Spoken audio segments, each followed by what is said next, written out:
तर नमस्कार मित्रांनो, मी आहे आता डाळिंबाच्या बागेत. ही बघा बाग.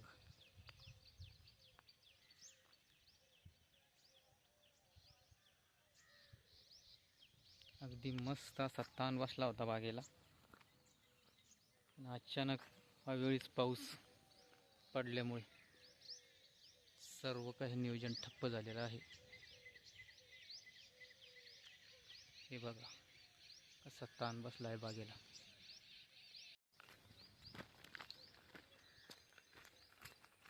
हे बघा पाणीच पाणी. हे बघा अशा पद्धतीने झाडांना ताण बसला होता. चांगल्यापैकी जर 2 दिवस जर पाऊस आला नसता तर खूप चांगल्या पद्धतीनं पानगळ झाली असती आणि पुढे बी व्यवस्थित राहिलं असतं सगळं. अचानक पडल्यामुळे हा जो पाऊस अचानक आला त्यामुळे आता खूप अवघड परिस्थिती झाली आहे पानगळीची. आता ही लवकरात लवकर पानगळ करून घ्यावं लागेल. नाही करून घेतली तर बाग लिकेज होण्याचे चान्सेस भरपूर आहेत. कारण पाऊसच एवढा झाला आहे की ही बाग एकदम झटपट लीक होणार आहे. हे बघा अशा पद्धतीने पूर्णपणे जवळजवळ 70% हा ताण झाडांना बसला होता. 16 तारखेचे नियोजन होते पानगळीचे आणि अचानक हा पाऊस 2 दिवस अगोदरच आला. त्यामुळे आता सगळं नियोजनच कोलमडलं आहे. बघा अशा पद्धतीनं ताण बसला होता झाडांना.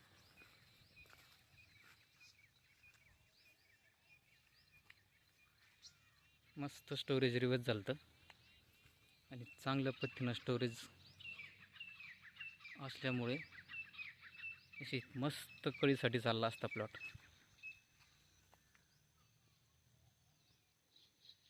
हे बघा पण आता काय होईल पुढं काहीच सांगता येत नाही. आता जर उद्या पावसाने जर उघड दिली तर उद्या पानगळ झाली तरी थोडंसं बरं होईल.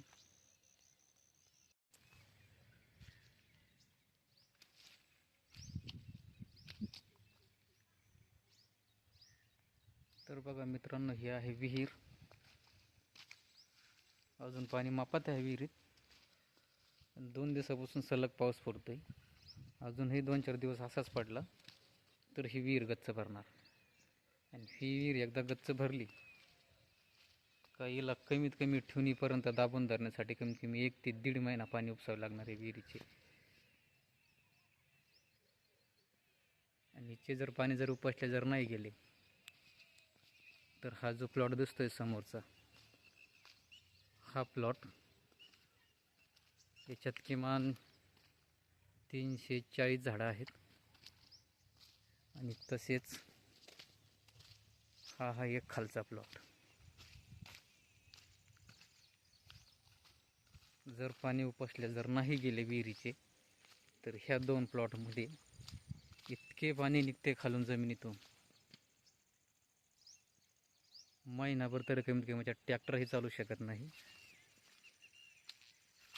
आणि माणूस पाईपही चालू शकत नाही. इतकी सारी दलदल या प्लॉटमध्ये तयार होते. तसे जमीन कोरडवाहू आहे. जमिनीची खाली 1.5 ते 2 फुटापर्यंत खाली मुरुमच आहे पूर्ण.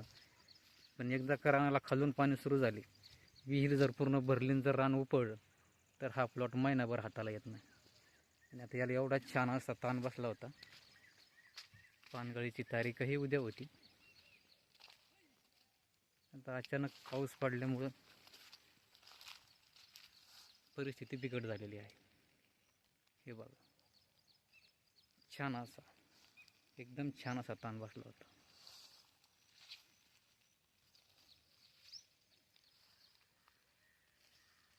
हे बघा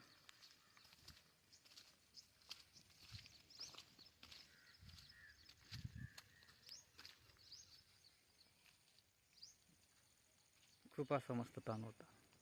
आता भीती एकच आहे का हे रान उपळू नये. ह्या प्लॉटमध्ये किमान 450 ते 550 प्लस झाडं आहेत.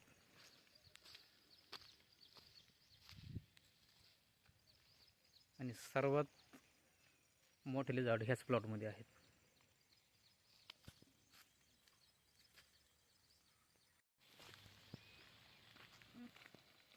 तर मित्रांनो, आपण आलो होतो प्लॉटमध्ये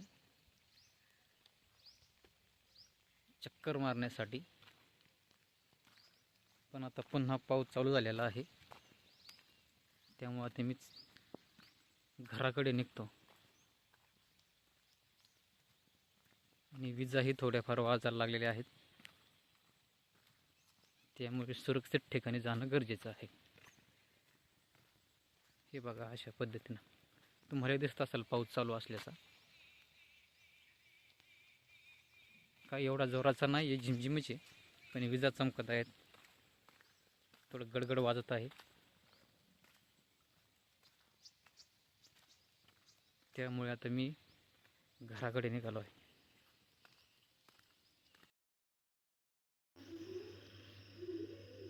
तर मित्रांनो, आता आपण चाललेलो आहे ट्रॅक्टर आणण्यासाठी, कारण उद्या आता पानगळीचे नियोजन ठेवलेले आहे. जर उद्या पाऊस नाही पडला तर उद्या आपण पानगळ घेणार आहोत, आणि पडला पाऊस तर मग उद्या आपण कॅन्सलच होईल. पण ट्रॅक्टर आणि ब्लोअर आणून ठेवणं म्हणलं गरजेचं आहे, कारण जर पावसाने जर उघड दिली तर वेळेतच आपलं जसा वेळ भेटेल तसे त्यानुसार आपल्याला पानगळ करण्यासाठी सोपं जाईल. त्यामुळे ट्रॅक्टर आज घेऊन येतो. तर मित्रांनो, आपण आता ट्रॅक्टर घेतलेला आहे.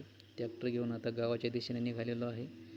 घरी जाण्यापूर्वी ब्लोअरचं थोडंसं काम आहे, तर ते गॅरेजवर नेऊन थोडंसं त्याचं काय असेल किरकोळ कारकोळ पूर्णपणे काम करून घेतो, आणि नंतरच घरी घेऊन जातो. नाही तर उद्या पुन्हा काहीतरी अडचणी यायच्या आपल्याला, आणि पुन्हा काम बंद करून तिकडे जावे लागेल फिटरकडे. त्यापेक्षा आत्ताच आता आपलं जातानाच आहे वेळ तर करून घेतो सगळं व्यवस्थित, जेणेकरून उद्या आपल्याला कुठली अडचण येणार नाही. त्यामुळे आता पहिलं जातं गावात आणि पहिलं याला गॅरेजवर नेऊन उभं करतो. तर मित्रांनो, आता ब्लोअरचं काम मी करून घेतलेलं आहे, आणि आता मी घरच्या दिशेने निघालेलो आहे, आणि खूप जोरात निघालेलो आहे, कारण खूप असं खतरनाक पावसाचं वातावरण तयार झालेलं आहे, आणि मी भिजू नये त्यामुळे मी आता फास्ट घराकडे निघत आहे.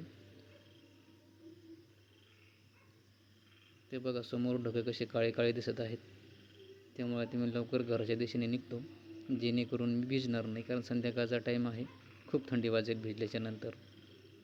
आता मी टर्न घेतलेला आहे घराकडच्या रस्त्याला. आता मी निघालेलो आहे घराच्या दिशेने. तर मित्रांनो, ही आहे आमची गावची नदी. बघा, खूप मोठी नदी आहे तशी, आणि इथे एक पाण्याची किटी पण आहे. ह्या किटीच्या वर लपूनच आमच्या मोटरी पण आहेत, जेणेकरून उन्हाळ्यात आम्हाला ह्याच पाण्याचा आधार असतो. ह्याच पाण्यावर आमची शेती पिकते सगळी. तर हे नसतं तर आमची शेती पिकणं खूप कठीण झालं असतं. आता हा पूल क्रॉस करत आहे मी. तर नमस्कार मित्र.